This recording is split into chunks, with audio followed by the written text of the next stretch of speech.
what it would do for you if you came in there and you told us, I have kinesthetic intelligence. We are like, hey, what? What's that? Please educate us. We are already impressed, aren't we? And it is authentic to you. So you don't need to be panicking and sweating a river to know what should I remember to say in the interview. You might not need to be coached by anyone to go to the interview because you're going to talk about yourself. Who knows you better than yourself? But you need to have done the work of articulating who you are. And in addition to this, because it's a great starting point, just like Pastor Ken said, I agree with him. We are spiritual beings who dwell in a physical body. Ask God to reveal to you who you are.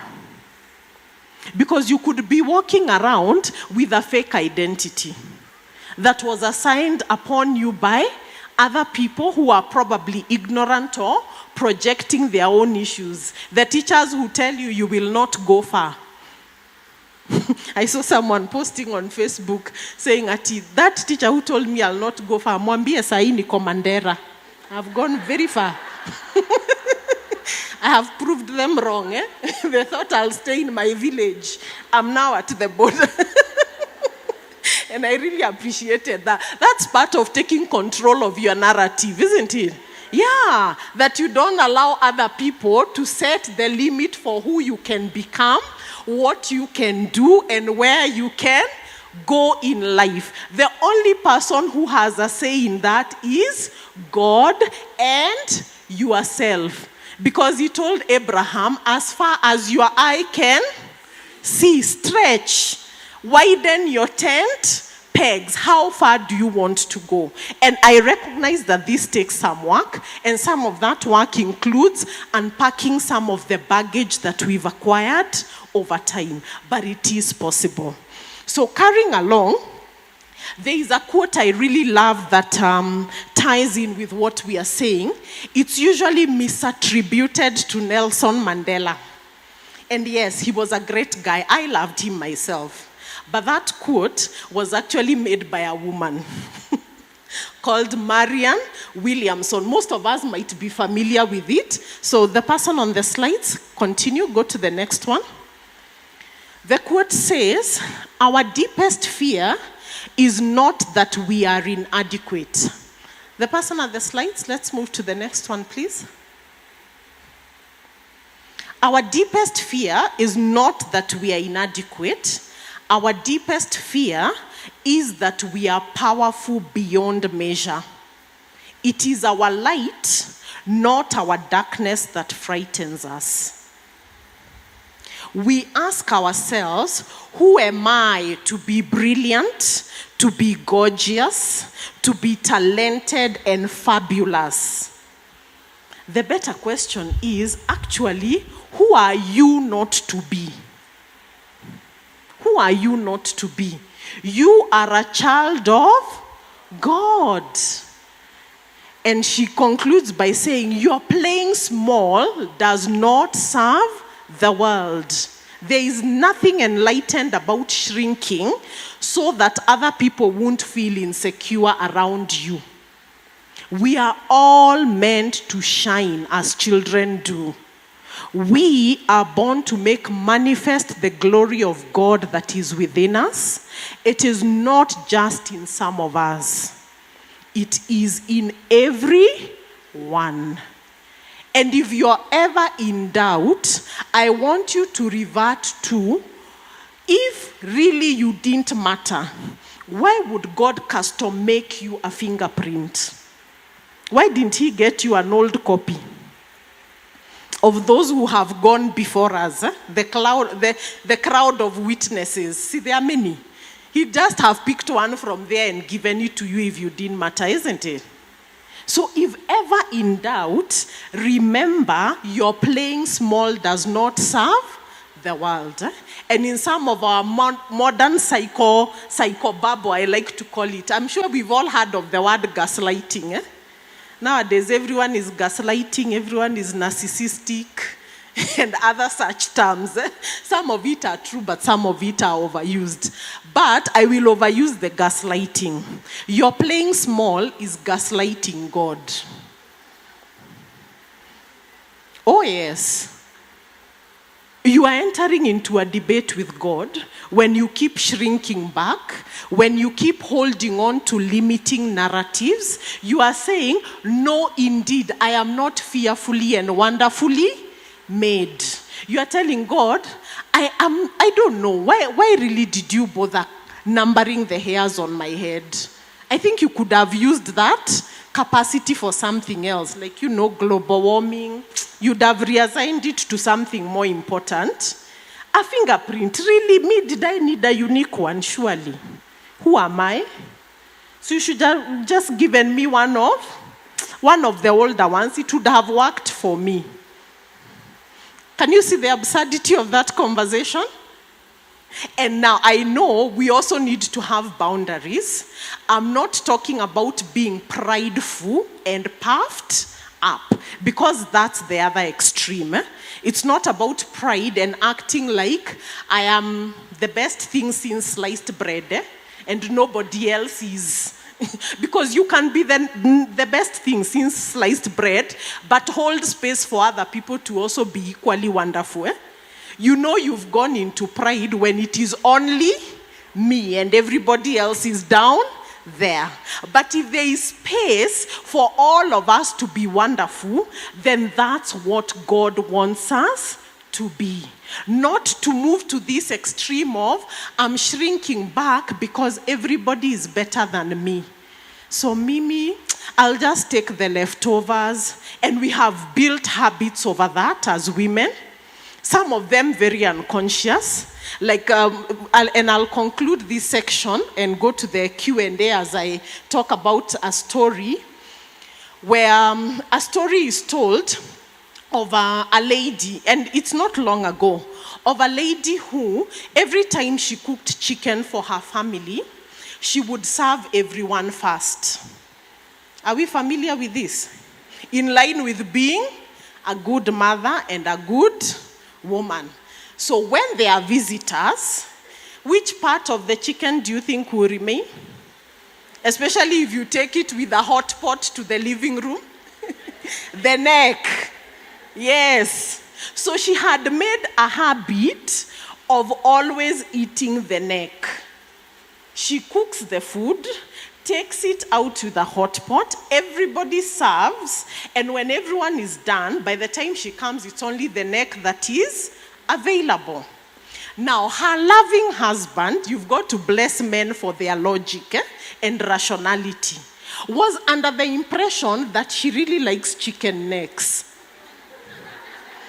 So, one day, on a special day, like an anniversary or a birthday, he went out. And guess what he bought for her? Yeah, chicken necks. And was like, honey, I love you. This is for you. And she's like, what? What do you mean? Why would you think I like chicken necks? He's like, you mean you don't? Because those seem to be your most preferred parts. You're always eating the chicken neck. What's the moral of this story? We teach people how to treat us. So please stop gaslighting God and place a premium on who you are, if only by faith. Because I'm cognizant that some of us are coming from very difficult backgrounds and a lot of psychological baggage that we need to overcome. But if that's where you are, it's all right. The psalmist said, the Lord my God who restoreth my soul. God is in the business of restoring us physically, spiritually, and also in our souls. So if that's where you are, then by faith, you must place a premium on yourself based on the word of God. He says that I am fearfully and wonderfully made.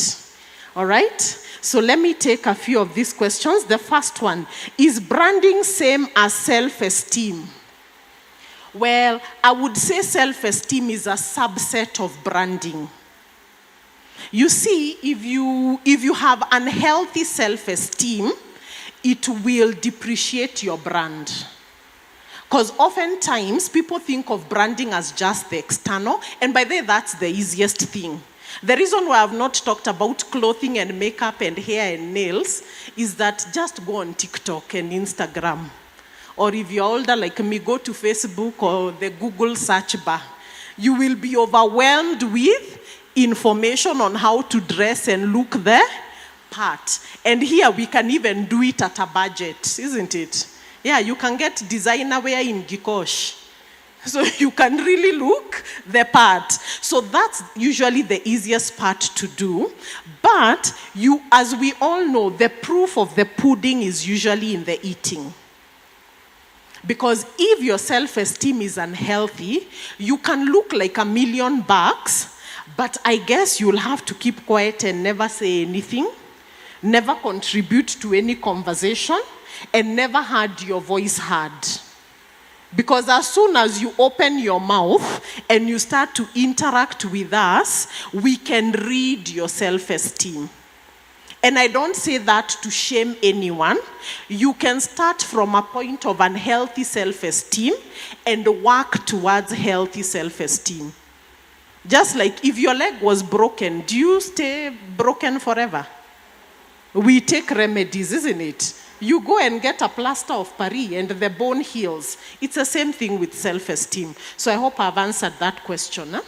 So how do I help my daughter who's 13 years, who's uncomfortable with her body shape? Please advise. Wow, this is a wonderful, wonderful question. How many here are mothers to girls? All right, quite a good number of us. And I know the rest of us are probably aunties, elder sisters. Now, the starting point for body image issues with girls, psychologically, your daughter will get her body image from you before you even open your mouth. So you first want to get your body image to be healthy. If you're constantly criticizing yourself, that just because you have gained 10 kilos, gosh, I'm so fat and ugly, you're indirectly teaching your daughter to hate her body. She draws her self-image from you. If you are overly preoccupied with your appearance, and I'm not saying that now we become like hermits. Of course, women, we take care of and pamper ourselves, isn't it? And there is a lot of joy in doing that. I'm talking about the unhealthy preoccupation. I'm hearing stories today of women who go to bed with makeup, or you wake up in the wee of the night, not to pray, but to wear your makeup so that your husband does not see you without makeup. That is an unhealthy preoccupation with your looks. You are unconsciously teaching the same to your daughter. So the strongest message you can send to this 13-year-old girl is, first of all, to have a healthy body image yourself. Then number 2, you want to compliment her and speak positively into her life. Because sometimes we can also diminish young girls' self-esteem. In fact, research shows children are born with healthy self-esteem, regardless of where they are born. Even if they are born in Dandora dump site, they don't know that there is anything wrong with them. We start to be told by other people, isn't it? So you want to moderate if there are people around her holding such conversations. For example, when girls begin to develop breasts, and some of us have bigger breasts than others, you want to speak to her positively and affirm her. If she's got bigger hips or, some outstanding features, you want to speak, one, directly and authentically. Yeah, it's true, you have bigger breasts, but actually they are bigger compared to what? Because there is nothing wrong with them, isn't it? Yeah, because there has to be an SI unit for us to say it's too much, isn't it? Then number 2, we need to talk about where do we get a good fit bras, isn't it? Because there is nothing wrong with you. So speaking positively will also go a long way, and you can look for role models. Look for role models. Like, I think Lupita is a great role model for dark-skinned girls, isn't it? Some things the fashion industry has started to do, like plus-size modeling, is actually steering the conversation in the right direction, that everybody does not need to look. Beauty is not a one-size model, or one skin tone, or one size, or one look. There are many expressions of beauty. So I hope that's helpful for the person who asked. In the corporate world, how do you handle biases of being a woman in leadership? Okay, that's quite a wide topic. The breakout room will handle this. I have some specific tips. There is a video that I'd like us to watch for those who are in corporate. But at a surface level, you want to watch out for some self-sabotaging things you could be doing as a woman. I said one of language. Women tend to speak tentatively and ask questions, which makes you look weak as a leader. Does that make sense? So one way that a woman in leadership can overcome biases is to learn to communicate assertively. When you're giving a directive, let it be a directive, not a question. Number 2, watch out the words that you say, apologizing unnecessarily. You want to watch out for that. Number 3, getting the domestic chores of the office. For example, serving tea in board meetings. You need to find an acceptable way. Don't be abrasive about declining those roles, but you need to address them directly and decline them. Women, we normally have a problem with saying no, especially when the requests made of us are of nurturing others and making them feel more comfortable. We need to develop our no backbone. But saying no pleasantly, because I understand the challenge of this, and why I'm saying it's so broad. Women are usually in a double bind in the corporate world. One of the biggest biases that we fight with in the corporate world is that women are seen as soft, nurturing, pleasant, what else? Caring for others. There is that expectation, isn't it? In other areas of life, it works. The truth is, it works. Because if a pickpocket happens to be passing by in town, and people shout muizi and point at a woman, who will believe them?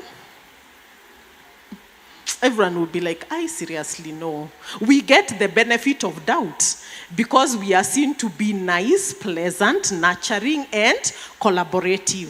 But in the corporate world, when you embody those attributes, you are seen as weak and not a leader. In fact, let me use a global example. What was her name? Theresa May, the Prime Minister of the UK. One of the things that did her a disservice in her tenure is being seen with her husband too much. It undermines your personal brand. You're seen as like you're a damsel in distress. That is not the persona you want to put forward, or a brand that is going to strengthen your leadership. Her predecessor many years ago, Margaret Thatcher, how many ever heard of her? You can Google her. She was married. You will be hard-pressed to find her in any picture with her husband. And by the way, they had a very healthy marriage. She never took him around to parliament or anywhere else. Maybe to cocktail parties. For some reason, they were hardly ever captured in pictures together. So when you're seen as too nice, you're seen as not a solid leader. Unfortunately, when you move to the extreme and become abrasive, Because women fight with likability and competence. When you're too likable, people think you're incompetent. All right? Now, when you're competent, people tend to think that you're not likable. We know the labels that powerful women get that start with a B. I won't say it in church. So we have a double bind, so we have to tread a tricky middle ground so that you're not being too unpersonable, so to speak, but also that you're not becoming a Pollyanna in the office, because it will be used against you. So there are certain do's and don'ts around that. Certain things you don't do in the office. For example, crying. It is very unbecoming if you are aiming for leadership. Go to the toilet and cry there. Do not cry in public in the office. Like I said, we tend to be branded using our lowest points. So the day you'll be competing for that directorship position, suddenly you become the woman who is always crying. You cried once, but now it is always. Like, oh, Nani, the one who keeps crying at the drop of a hat. That's the one who wants to make the regional director. Hey, this company is sinking low.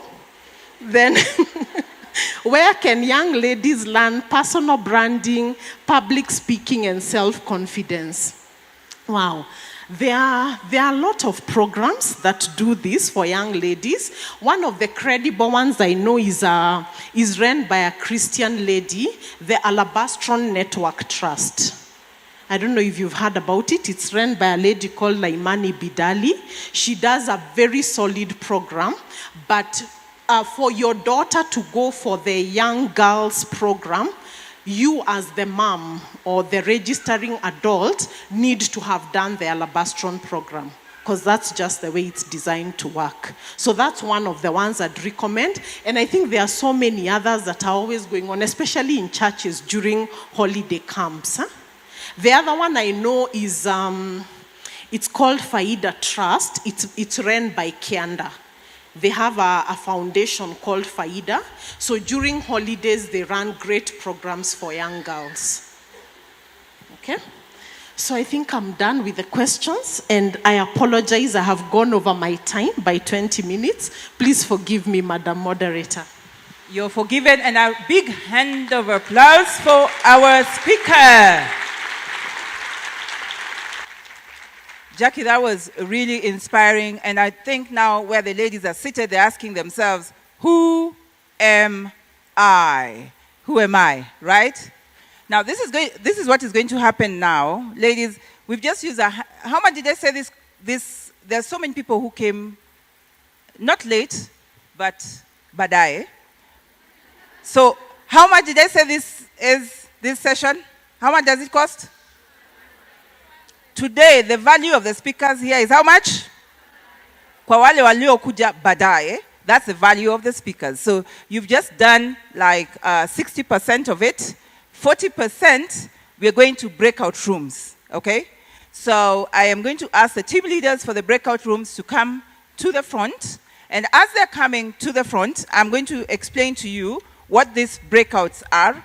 And before I go into the breakouts, I'd love to introduce some of the speakers that you have not seen here, because they're going to the breakout rooms so that you can have the privilege of even seeing them and also knowing them. Because beyond this, remember I said that you can meet them thereafter and pay for them.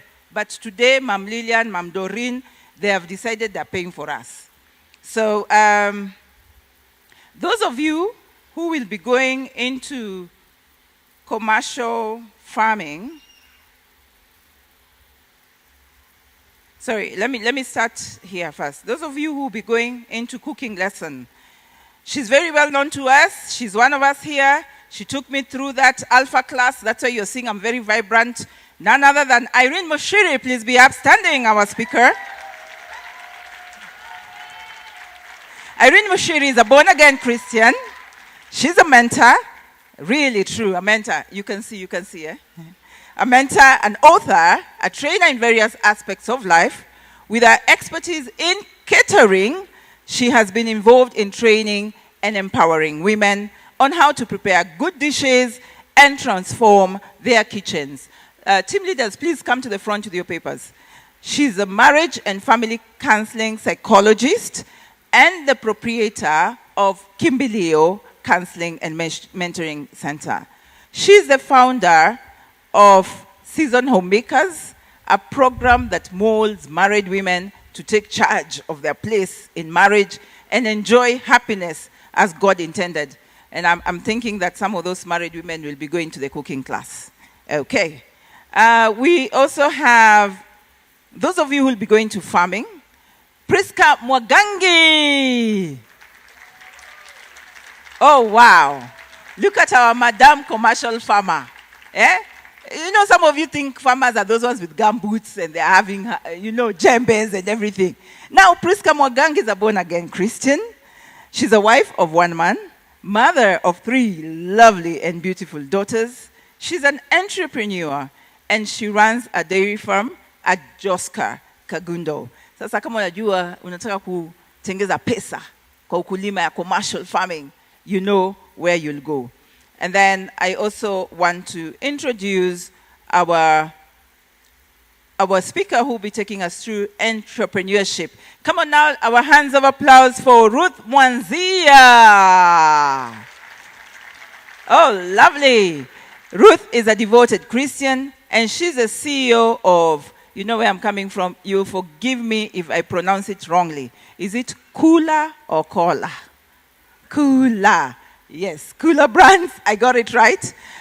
She's known for her integrity, excellence, and mentoring skill.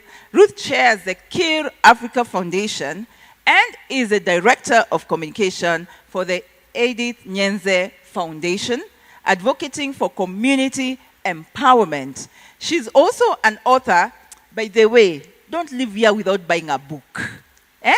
All these authors, they will help you. Buy a book. She's an author with her book, A Girl from Chondoni. I've said it right. Or Kiondoni. Chondoni. Showcasing her resilience and faith, Ruth is a role model, spreading hope and compassion through her leadership and giving back to the community. A round of applause for all our speakers, those who are here at plenary, and also those who are going, all of them are going to go into workshops. So this is what I'll ask. We will kindly ask Pastor Brenda to escort you for your short break as I do some housekeeping with the ladies here. Thank you very much. So as I leave, I have wonderful ladies, and they are all holding some interesting papers. Ma'am Lois, what are you holding? Culinary cooking, entrepreneur, finance and public speaking, P31 cooler. Yeah, you need to be cooled off. Commercial farming. Now, ladies, housekeeping. Time is gone. You've only spent 60% of your money. You need 40% of your money's worth. Okay? Sasa maneno ya Halo ministry. Please, let's do it at 2 o'clock. Tumesikizana? 2 o'clock. And then there is also this maneno of, if you want to go to the bathroom, please first land at your place where you're supposed to be. Book a seat. Then that's the time you leave. Because if you don't book a seat, you might not find a seat there. I am telling you. Then number 3, see, we are online. All your online audience, we appreciate you. And thank you for following up.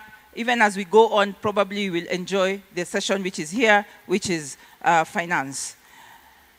Then the third thing, tea. Tea will be served after that. Tafadhali. Sorry, today we're going to make you be a little bit stretched, but it's only for today. See, the learning is good. Now, before they go and find you're not there and wonder that you thought it was a very boring session in the morning, this is how we start.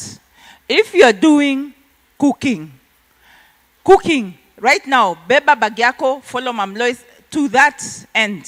Stand, Mam Lois, that end, this way. They follow you now. Hurry, hurry, hurry, hurry, hurry. If you're doing cooking, follow her there. You're heading to the multipurpose hall. Follow her very, very, very fast. If you're going to do P31, P31 is going to take care of the corporate and issues of career growth and development, issues of climbing the corporate ladder, the godly